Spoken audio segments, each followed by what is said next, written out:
people of the nest. Aruy, mag-introduction din talaga sila. So, ito na ang tunay. Hi! Mini Vlog! Magandang araw, mabuhay, beautiful people of the nest. So, for today's video, mga R, samahan nyo naman ako magbisikleta. Saan punta, te? Diyos ko po, salamat talaga kay Tita Christy na hindi na pinarintahan yung bike niya dyan. So, for today's video nga, napag-usapan namin ng mga classmates ko, kami mag-go ng falls. Pero mazit talaga nila ako samahan na mag-bike. Diyos ko po, reklamo sila, ang layo daw ng bibisikletahin. Diyos ko po, bukod daw sa mainit na nakakapagod pa, ang Diyos ko po, kareklamador. Siyempre mga R, saktong-sakto talagang pumunta sa falls sa init ng panahon ngayon, gamit lang yung bike. Diyos ko po, huwag kang magreklamo na mainit dahil sa benefits pa lang na makukuha mo sa pagbabike, panalong-panalo ka na, plus the attractions and scenery na makikita mo habang nagbibisikleta. Plus 1 point pa na hindi mo na kailangan magasolina. So, ang target ko nga ngayon mga R ay mapuntahan ko ang Bulalakaw Falls kasi mazik ko pa yan siya na-go. As in talaga never. Diyos ko po, nagulat ako, napunta ko sa Encantadia, Bilog ang Mundo, ay charis,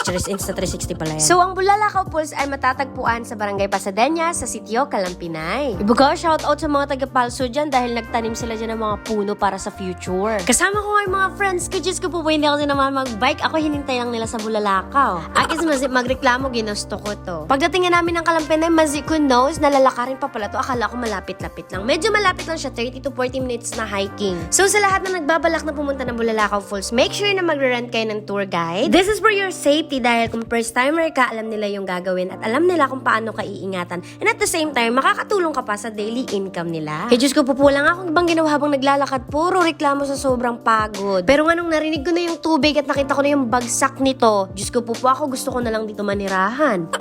Hoy, hindi! At one thing na very important mga R, kung pupunta kayo ng Bulalakaw Falls or any attractions dito sa El Nido, kung ano yung dala nyo papunta, bit-bitin nyo pa uwi. Akis magagalit sa inyo pag di nyo ginawa. Charis, hindi pala hindi. So sa Bulalakaw Falls R, may tinatawag silang small falls and big falls. And of course, what I got? A big smile. Big smiles talaga siya mga R dahil sobrang ganda ng tubig, sobrang lamig, at sobrang nakaka-relax. So, hindi na nga namin binalak na dyan pa kumain sa Bulalakaw Falls. Gawa nga namin naghihintay sa amin sa barangay nyo Ibahay. Ay, Diyos ko po, akis nakarating na ng sityo kag Banabados, mag-bike-bike lang. At dahil Sunday nga ngayon, nauna na yung mga classmate ko dyan sa barangay nyo Ibahay. Gawa nga na magsisimba sila. Pero mazit talaga nila ako iniwan sa ere. Hinintay talaga nila ako dyan para ako may kasama. At ang pangalawang attraction ng pupuntahan natin ay ang Punong River na hindi pa masyadong kilala dito sa bayan. O aminin nyo, hindi nyo pa naririnig yung Punong River. Pero sure ako na kilalang kilala ang lugar na ito ng mga taga New Ibahay. Diyos ko po, akis nakarinig ng chikan, dinlalakad lang daw nila to noon. Tapos Diyos ko po, ang itsura ko, murang nagbenta ako ng isda dyan. Hoy, hindi! Alam nyo ba mga arang pagbibisikleta ay hindi lang basta-basta pagbibisikleta? Ikaw magapadyak-padyak din. Ay charis malamang. Mga arang hindi ka lang basta-basta nagbibisikleta. Ito ay nag-aalok ng maraming pakinabang at binipisyo para sa parehong mga turista at lokal na komunidad.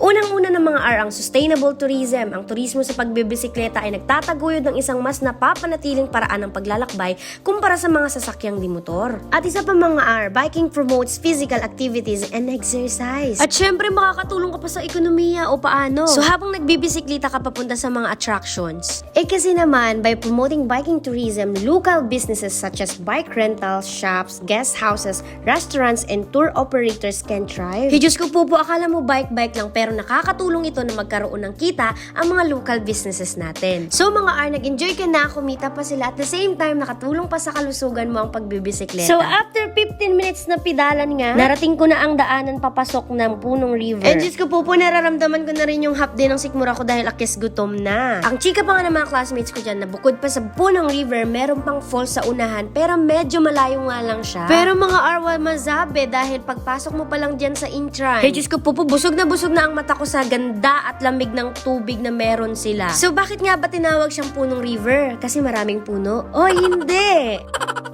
Actually, parang ang bigkas sa kanya ay punong. Punong is an Aklanin words na ang ibig sabihin ay harang o dam. Parang ganun, di ba? Yung dam ay harang. So, kung mapapansin nyo nga dyan sa likuran ko, nandyan yung harang. Dahil mga alam nyo ba na ang tubig dito ay ang nagsusupply doon sa malawak na palayan sa papasok sa tulay? So, di ba hindi lang yung mga tao yung nag-i-enjoy sa tubig ng Punong River, pero binagbe-benefits pa yung palayan nila dito. Ang sabi nga nila, pag umulan, sobrang taas din ng tubig. Pero bet na bet ko na yung lalim ng tubig dyan, be, at sobrang lamig. At isa pa nga mga R, pagkarating namin sa Punong River, may nauna ng pamilyang nagbabanding dyan. Pero ang tubig, malinaw at malinis pa rin. Shout out po sa nagbigay ng handa nila sa amin, masarap po. Kaya Diyos ko po bawing-baw yung calories na pinadyak-padyak ko. At so yun na nga mga R, kung marami ka namang oras at bet na bet mo yung pagbibisikleta, I highly suggest na ikutin mo ang El Nido using your bike. Alam nyo kasi mga R, ang dami-daming pwede nyong madiscover habang nagbebisikleta kayo. Dahil mga R, sobrang daming tanawin ng El Nido na hindi natin minsan napapansin kapag nakamotor lang tayo. Tama.